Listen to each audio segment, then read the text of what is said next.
All right, so I'm going to try to give you a detailed kind of breakdown as to how I did this delkevic exhaust on the Suzuki gsx8s. It was a beast to install. I'm not gonna lie. It was a pretty tough job. Not that it's really tough. It's just you have no clearance, right? So I'm gonna show you what I did and what tools I used to get this job done. So first thing is first, you are gonna have to remove the plastics on the bike. There's no way around that, right? What you will also need is, let me flip my camera. You're gonna need this guy right here. This is a I don't even know what you call it, but it's a mini ratchet. Honestly, that's what it is, right? Mini hex ratchet. So this kit was $10. All I looked up was stubby.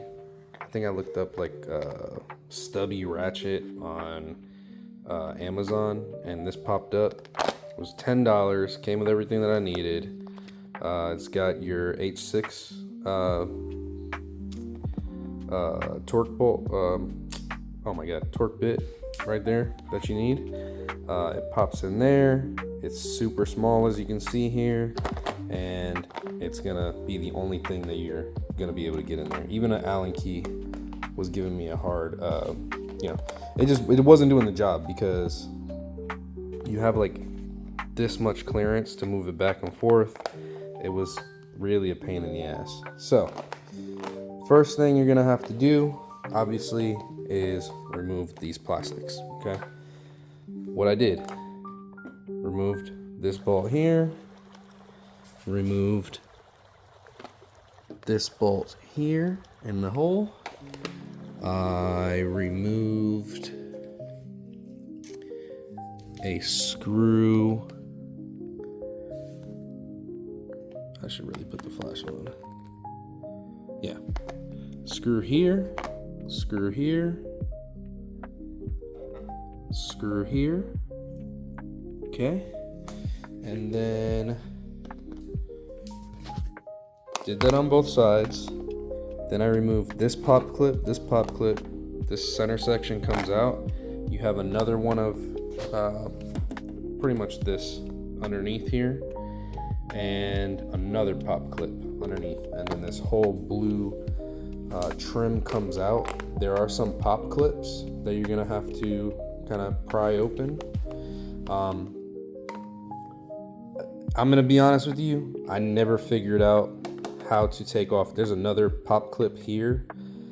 I could not figure out how to get that one off. I broke it on both sides.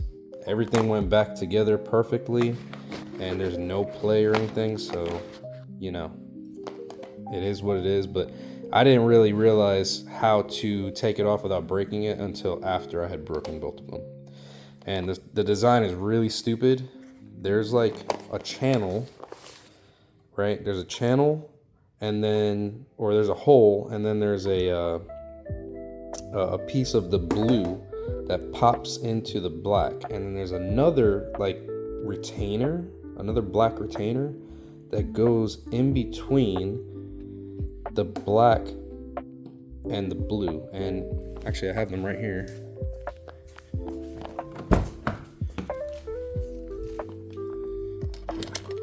So this went in the black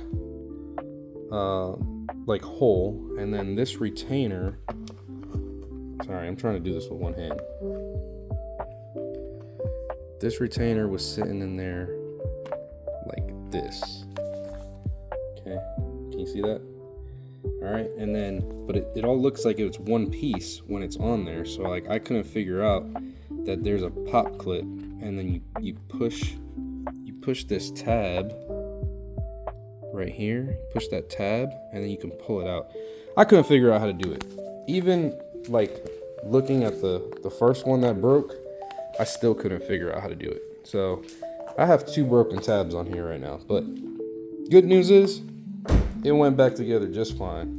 So I wouldn't even worry about that. If you break it, you're good.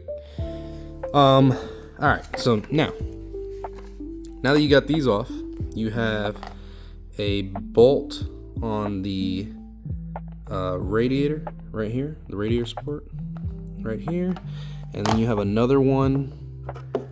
You can kind of see it right there on this side, and you also have another one on right here, this side. Okay, so there's only one on this side. There's 2. There's one on the left side of the bike. There's 2 on the right side of the bike. Okay, that's gonna free it up enough to where you can move that radiator just a hair, really, because the hoses are still like keeping it nice and tight. But it'll give you enough leverage and enough space to where you can fit this in there. All right, now here's the hard part. Let me get on the floor for you guys. This bolt right here, not that one, that one back there, that one, that is a beast. Okay, that is the reason that this job takes as long as it did. Okay, there is really no room to get anything in there. Okay, so what I wound up doing, I mean, you really just gotta find a way to get your hand in there. Once you like breaking it, now that I know how to do it, it's really not that hard, and especially with this tool. But you just gotta stick it in there. When you loosen this, you have enough room to get it in through this side here. Put it in there, loosen it, and then work your hand in there like from the other side and just loosen it with your 2 fingers as best as you can. Pain in the ass. All right, then the second worst one is probably this guy right here. Yeah. And the other thing, all right, I knew that was the hardest one, so my dumb ass decided that I was gonna try to get that one out first, right? I would not do that again. I would start, and remember, I had to do this job twice because I put the pipes on backwards, right? So what I would do is I would remove this one, and then you'll have a little bit more room to mess with these guys. Okay, I mean, when I say a little bit more room, you just don't have this bolt in the way.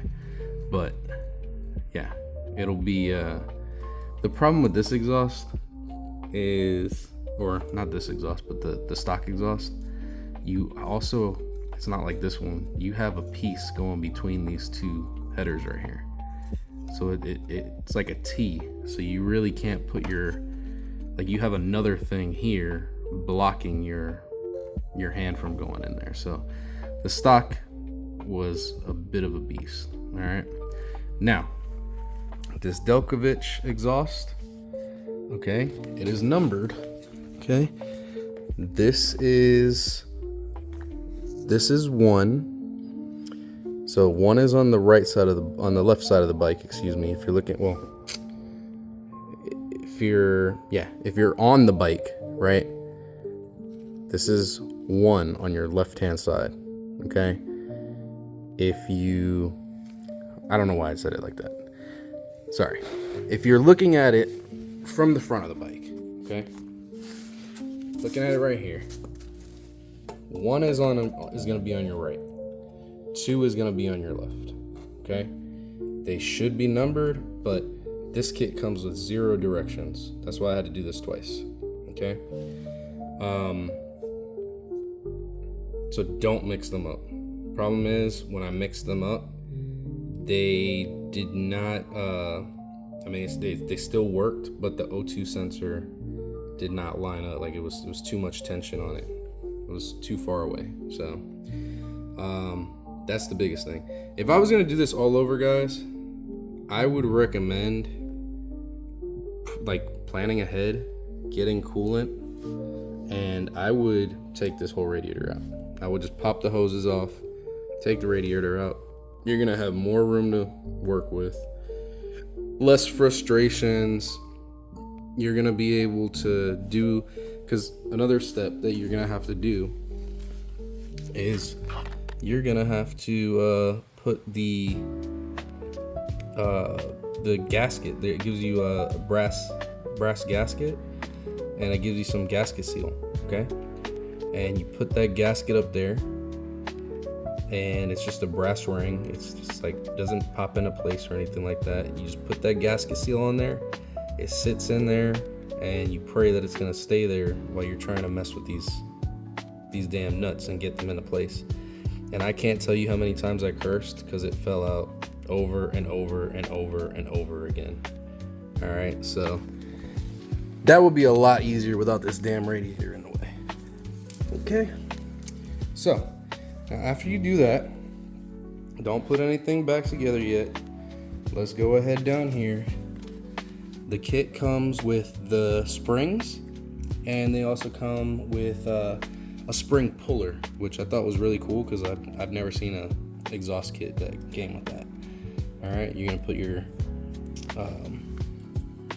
Y pipe on the headers. Okay, you're gonna put your your spring from this mounting point to the one on the Y pipe. Okay, then take the rest of your exhaust, put it in the Y pipe, do the same thing. There's one on each side, and down here, sorry, there's also two down here as well. Okay, you got a stock piece here from that mounts the stock exhaust. There's like another bracket that goes here.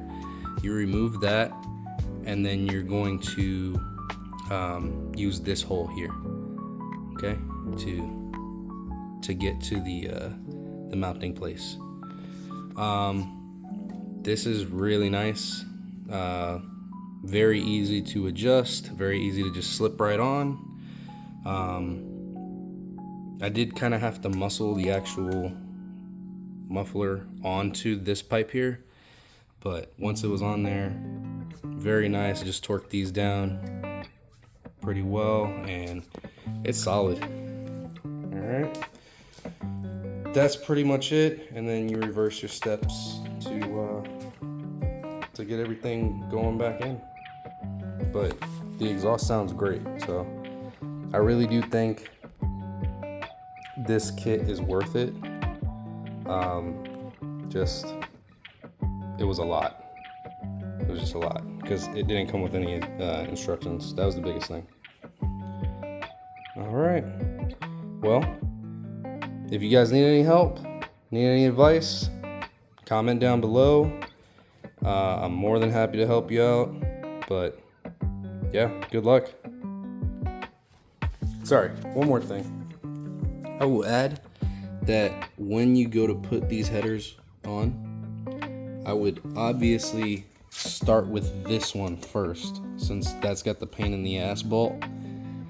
Do this side first, and then do two, and then do one, okay? That way you're gonna have more room to get to that problem bolt, okay? Then you do one, and then that should be a lot easier for you. I learned that the second time around. So, once again, good luck.